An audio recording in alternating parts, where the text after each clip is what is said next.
Adam names the animals. Genesis chapter 2, verse 20 states that Adam gave names to all cattle, and to the fowl of the air, and to every beast of the field. This naming event would seem to imply that Adam had access to all the animals of creation. This naming event directly contradicts earlier text and is absurd on a logical, linguistic, biological, and paleontological grounds. The Genesis account in chapter 2, verse 19 states, "And out of the ground the Lord God formed every beast of the field and fowl of the air, and brought them unto Adam." The words "formed every beast of the field and fowl of the air" implies that God created the animals and then brought them to Adam for the naming event. This, however, directly contradicts Genesis 1, verse 21, where it clearly states that God created the fowl of the air on day 4, and Genesis 1, verse 27, where God creates man and woman on day 6. If man was not created until day 6, how could God have created fowl on day 4 and showed them to Adam, who was yet 2 days from being created?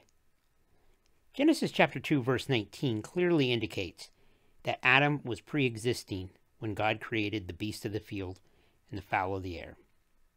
Furthermore, if Genesis chapter 1, verse 27 states that God created man and woman, and yet we find at the naming event in chapter 2, verse 19 and 20, Adam is a bachelor. For it says, "But for Adam there was not found a helpmeet." In Genesis 2, the naming event happens in verse 19 and 20. Yet Eve, who is specifically called a helpmeet, is not created until verse 22. God does not indicate his willingness to create a helpmeet for Adam in chapter 2, verse 18, but waits to create the woman until verse 22, after the naming event was complete. Jewish tradition explains away the contradiction of the day 6 female by stating that Adam's first wife was named Lilith. If this is the case, then God would have to create divorce lawyers sometime after day 6, but before the naming event, in order for Adam to be a bachelor at the naming event. Perhaps the reason that the naming event there was not found for Adam and helpmeet was because Adam and Lilith, whom many Hebrew scholars believe was Adam's first wife, was lazy, and she refused to help Adam. Perhaps this is the reason they divorced, and perhaps it's the true reason for Adam's nakedness, because he lost his suit of clothes in the divorce settlement. Logically, the naming event is absurd, as it would have implied the existence of language, and language would have been pointless, since Adam was the only person on the planet at the time. Adam's isolation is confirmed when, after the naming event in Genesis 2:20, as I previously stated, that Adam, there was not found for him a helpmate. It might also be argued that because God taught Adam language so he could communicate with him. Logically, then, God would have had to have taught Adam language prior to the naming event, so that Adam's newly acquired linguistic skills could be put to use. But this creates further problems, as it would imply that when God was tutoring Adam in language, he could not have referred to any animal by name. The best God could have possibly have done is to refer to classifications of species, such as referring to flying animals by using words such as birds. But this runs into further problems. When you have species such as bats, which are not birds, yet they fly, God would have had to have distinguished between bats from pigeons without referring to the specific names of the creatures, because, like I stated, the naming event had not occurred yet. God-taught language might have been unnecessary, for God, an all-powerful entity, would seemingly have had the ability to telepathically communicate with Adam. The institution of language only makes sense after Eve was created in Genesis 2, verse 20. Specifically states that Adam had no human companion. Or maybe, if the Jewish tradition of Lilith is correct, then Adam had Lilith to talk to, as Genesis chapter 1, verse 27 might seem to imply. But there again, since Lilith appears not to be a helpmate to Adam, maybe her and Adam were not on speaking terms at that point.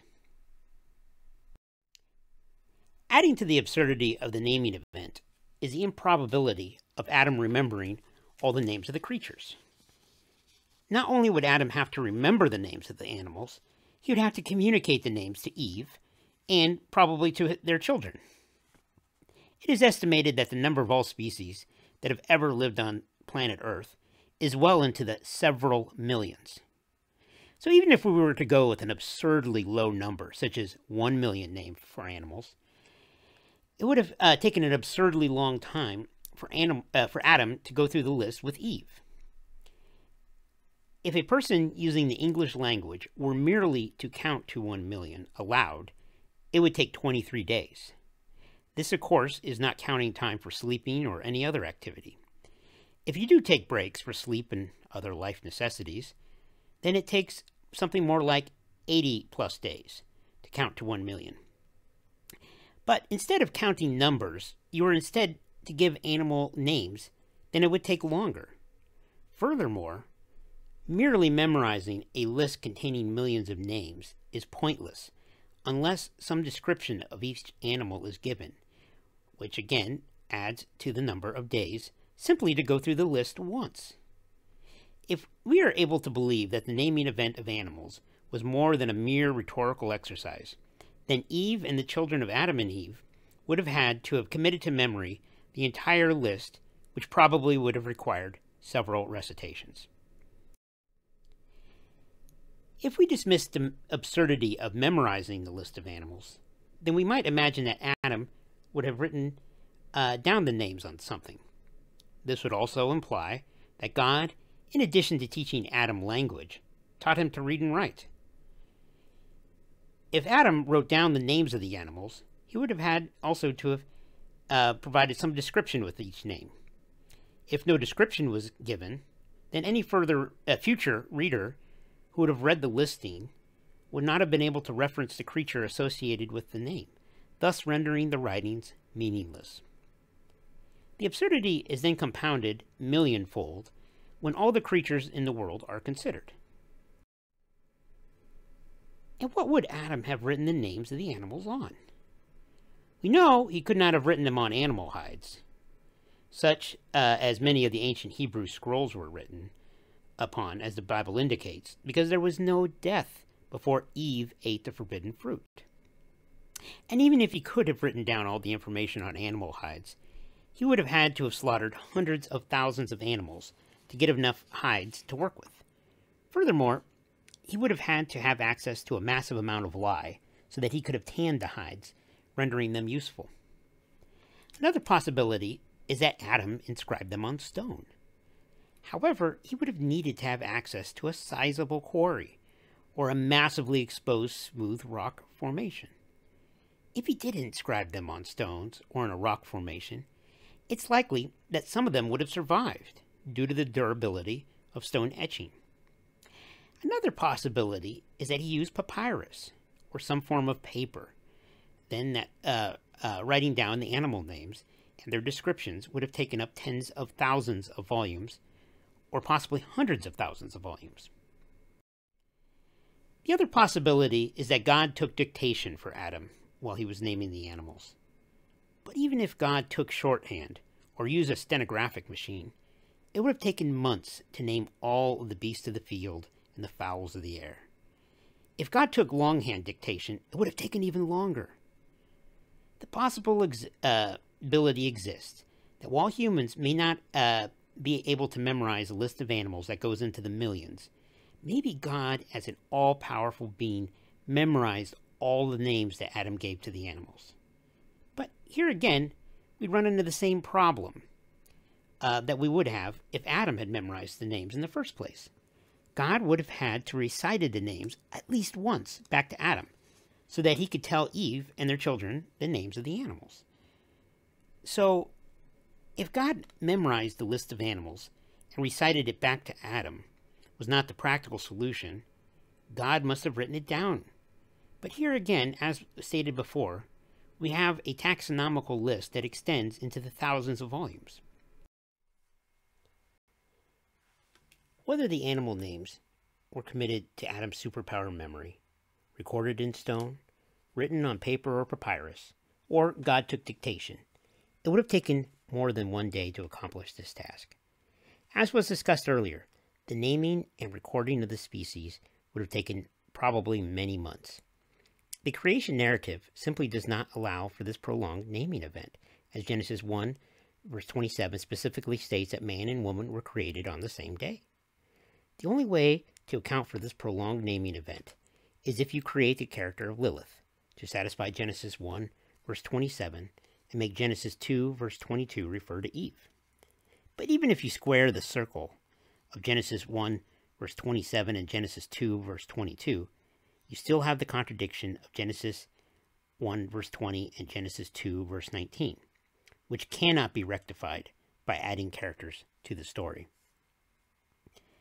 Whichever way Adam chooses to write down the animal names or memorize them, the efforts seem to be completely pointless, because the list obviously got lost.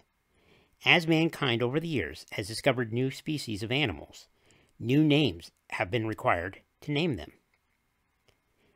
The naming event is absurd linguistically, because animal names are distinct and dependent upon local languages spoken where the animals live. Civilizations which live in geographically distinct locations have different words for the same creatures. To take one example of many that could be given, let's look at how the inhabitants of South America and Africa describe the species commonly known as monkeys. The Nahuatl language spoken by the Aztecs used the word ocelot for monkey. This is linguistically distinct from the various Swahili words for monkey, which are Nyani, Tumberi, Ngederi, or Sinj. If the root word for monkey originated by Adam at the naming event, then the root word for monkey would have been similar. It could be argued that the reason that the root words for is different is due to the effects of the language confusion at the Tower of Babel. This explanation, however, falls apart, as there is evidence that civilizations that live close to each other often do share common root words when describing the same animal, whereas civilizations that live apart do not. The naming event is also linguistically impossible, as it would have required a high degree of complexity in the earliest language. If, as was discussed before, Adam was taught language by God, then God would have had to have created a language sufficiently complex enough to capture the subtlety and the nuance of the various species. For example, God would have to have created a language sufficient so that Adam could explain the difference between a horse and a donkey. The evidence shows that the first languages started simple and gained complexity over time. An example is archaic Hebrew, which is linguistically simpler than later forms of Hebrew. Adam could not have named and described the animals without having a large vocabulary and syntax, having a larger vocabulary and syntax than is seen in the earliest writings of mankind. The naming event is linguistically futile. Whatever objective God may have had at assigning Adam the task of naming the animals did not keep their Adam-given names. Furthermore, if God is supposedly omniscient and knew he would someday confuse the languages, then all of Adam's considerable efforts were in vain from the start. The Bible says, quote, "And out of the ground the Lord God formed every beast of the field and every fowl of the air, and brought them unto Adam to see what he would call them." End quote. This creates a biological impossibility. Wherever on earth you decide to locate the Garden of Eden, you will be confronted with the fact that there will be animals that cannot live in that climate. Many animals have developed specialized bodies adapted to their specific climate. The specialization adaptation would make it impossible for them to locate the Garden of Eden, even temporarily, in a location that they could not live in. For one example of many that could be given is any one of the species of penguins.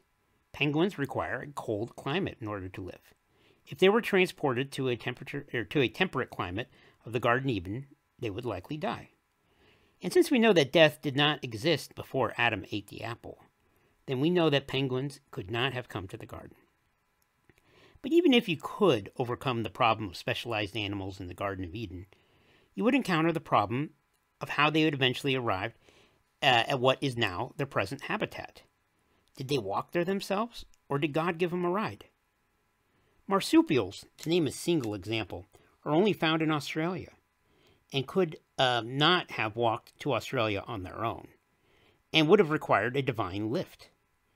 Furthermore, how could species that have symbiotic or mutualistic relationships with each other have survived until their partners were created and presented to Adam? Perhaps if the animals didn't come to Adam, God allowed Adam to travel to them. This, however, is unlikely, as it would have required Adam to traverse the entire planet, creating names, recording names, and transporting the logbooks. Furthermore, it would have required Adam to travel across large bodies of water to get to such places such as the Galapagos Islands, Australia, and North America, to name a few. As we have earlier discussed, the listing of animal names would have comprised of thousands of volumes. Adam would have been required to haul all of these logbooks with him on his global journey, as it would have been impossible for him to have sent completed volumes back to the garden, due to the lack of a post office at that time, or a fax machine. The only way to efficiently carry the volumes on his global trek would have been the use of a laptop computer, or maybe an iPad. But this would have required God to have invented computer technology and to have installed electrical outlets around the globe so that Adam could charge his batteries. Perhaps God didn't make Adam walk the entire way, but instead gave him a flying horse, similar to the one that Muhammad rode around on, as is recorded in the Quran. This would solve the problem of Adam getting to locations across wide bodies of water. This, however, wouldn't solve the problem of the volumes of animal names and their descriptions. If God were to have given Adam a flying horse, he would have had to have an additional transportation for the logbooks. So perhaps God gave Adam a sleigh to haul around the logbooks, and that the flying horse would pull through the air. After Adam was finished with the flying sleigh, he probably sold it to Santa Claus, which conveniently explains two legendary mysteries.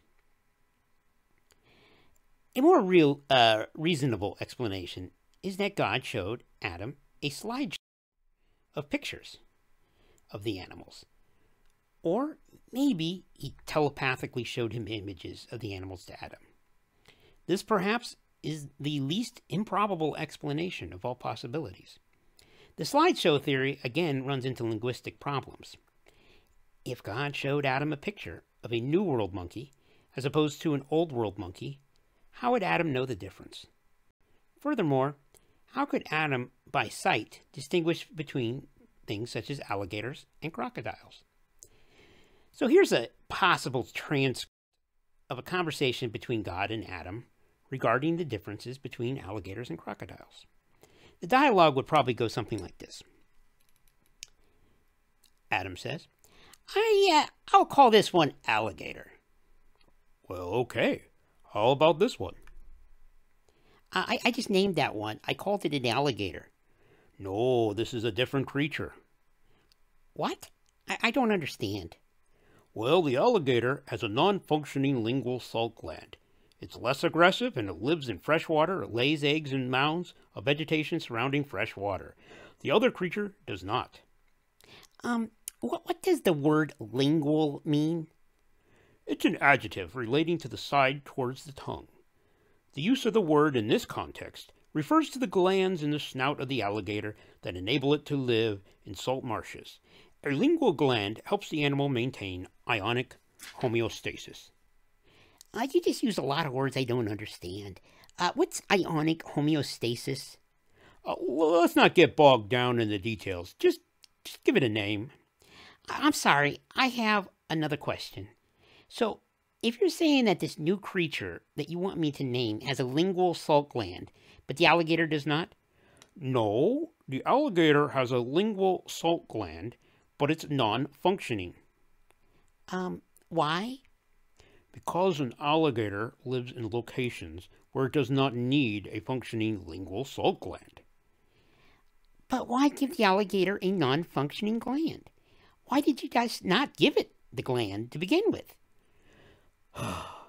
The reason animals need to have non-functioning glands or vestigial organs is in order to fool future scientists into thinking that evolution is true. So, enough of this. Let's just move on to the next animal. So, paleontologically, the naming event is also absurd. If, as it is argued by creationists, the flood created the fossil record, then you would see evidence of human fossils in every depositional strata alongside fossils of extinct animals. There is no way that Adam could have named an extinct creature such as a Tyrannosaurus rex, as there is no evidence that creatures such as the Tyrannosaurus rex lived at the same time as humans. There are literally millions of creatures that went extinct before the first humans arrived on the scene. Furthermore, the mere existence of creatures that lived and died prior to the naming event, as is depicted in Genesis 2, contradicts the notion that the sin for eating the forbidden fruit was responsible for death entering into the world. To illustrate the point further, let's consider the Indricotherium, a prehistoric mammal that lived in the Oligocene period and predated the sauropod dinosaurs by an estimated tens of millions of years. The Indricotherium stood approximately 18 foot high and weighed approximately 30 tons. This creature would have made a modern-day African elephant, which stands between 8 and 13 feet tall, weighing at 4 tons, look puny by comparison. The Indricotherium would have been an impressive creature by any standard, and it's unlikely that Adam would have skipped it in the naming event. The fact that mankind has no record of creatures such as this until modern paleontology discovered is further evidence that the naming event did not occur. At the risk of belaboring the point, it should also be pointed out that the Indricotherium would have been easy prey to animals such as the Tyrannosaurus rex, had they lived at the same time. The fact that we do not see Indricotherium bones alongside Tyrannosaurus rex bones in the fossil record is further evidence that the species were not alive at the same time in order for Adam to give them their names. So, in conclusion, do you think that Adam actually named all the animals?